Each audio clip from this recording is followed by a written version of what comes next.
Hello friends, welcome to today's Samayal. இன்னைக்கு நம்ம today's Samayalல road கடையிலலாம் நல்ல திக்கா செய்யக்கூடிய எம்டி சால்னா எப்படி செய்யலாம்னு தான் பார்க்க போறோம்.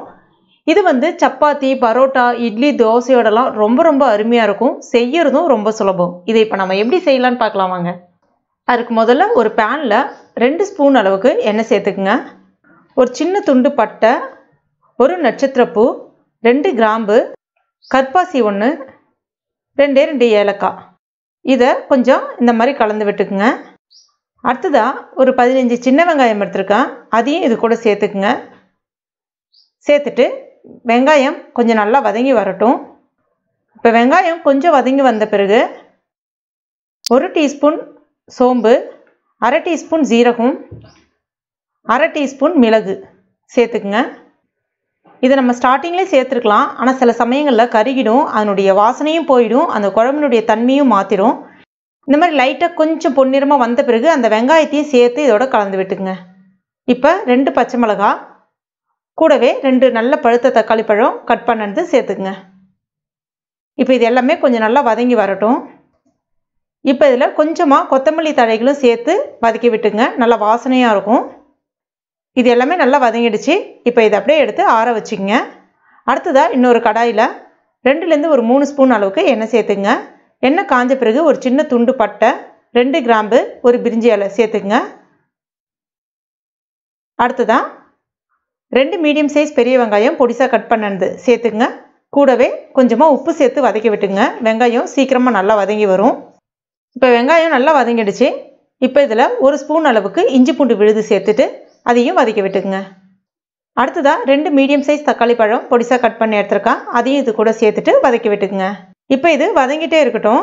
அதுக்குள்ளே நம்ம சில பொருட்களை அரைச்சிக்கலாம். மிக்சி ஜார் ஒன்று எடுத்துங்க, அதில் 1/2 கப் அளவுக்கு தேங்காய் துருவல் சேர்த்துங்க. கூடவே ஒரு 10 போல் முந்திரி பருப்பு சேர்த்துக்குங்க. 1 ஸ்பூன் அளவுக்கு கசகசா எடுத்துருக்கேன், ஒரு அரை மணி நேரத்துக்கு முன்னாடி தண்ணியில் ஊற வச்சு எடுத்து வச்சுருக்கேன், அப்போ தான் நல்லா அரைப்படும். அதையும் இது கூட சேர்த்துட்டு நல்லா நைஸாக அரைச்சி எடுத்துக்கங்க.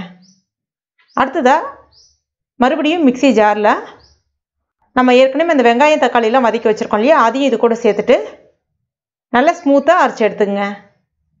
இப்போ பார்த்தீங்கன்னா வெங்காயம் தக்காளி நல்லா குழஞ்சி வந்துடுச்சு. கொஞ்சமாக புதினா இலைகள், கொஞ்சமாக கொத்தமல்லி இலைகள் சேர்த்துக்குங்க.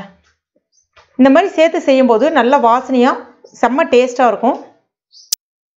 அடுத்ததாக 1/2 டீஸ்பூன் அளவுக்கு மிளகாய் பொடி, 2 டீஸ்பூன் அளவுக்கு தனியா பொடி, ஒரு 1/4 டீஸ்பூன் அளவுக்கு மஞ்சள் பொடி சேர்த்துக்குங்க.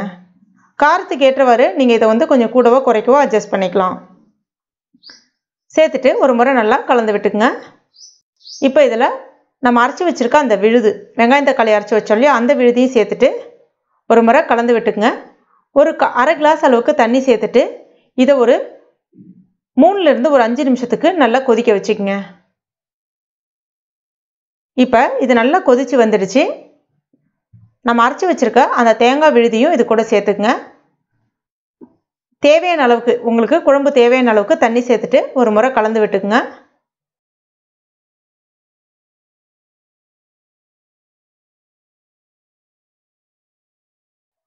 கூடவே இதற்கு தேவையான அளவுக்கு உப்பு சேர்த்துக்குங்க. சேர்த்துட்டு ஒரு முறை கலந்து விட்டுட்டு இதை அப்படியே மூடி வச்சுருங்க. ஒரு 10 நிமிஷம் குழம்பு நல்லா கொதிக்கட்டும். இப்போ 10 நிமிஷம் ஆயிடுச்சு, குழம்பு நல்லா கொதிச்சு வந்திருக்கு. இப்போ இந்த ஸ்டேஜில் ஒரு 1/2 டீஸ்பூன் அளவுக்கு கரம் மசாலா பொடி சேர்த்துக்குங்க. இந்த ஸ்டேஜில் கரம் மசாலா பொடி சேர்த்திங்கன்னா நல்லா வாசனையாக இருக்கும் சால்னா. இப்போ மறுபடியும் ஒரு 5 நிமிஷத்துக்கு இதை வந்து கொதிக்க வச்சுக்கங்க. இப்போ பாருங்கள், 5 நிமிஷம் ஆயிடுச்சு, எண்ணெய் நல்லா சுற்றி பிரிஞ்சு வந்திருக்கு. சால்னா எந்த அளவுக்கு நல்லா திக்காக இருக்குது பாருங்கள், சூப்பராக இருக்கும். இது இன்னும் கொஞ்சம் ஆறிடுச்சுன்னா இன்னும் நல்லா திக்காக இருக்கும். அதனுடைய கன்சிஸ்டன்சி உங்களுக்கு காட்டுறேன் பாருங்கள், இன்னும் ஆற நல்ல திக்காக சூப்பராக இருக்கும். நல்ல வாசனை வந்துகிட்டு இருக்குது இப்பயே.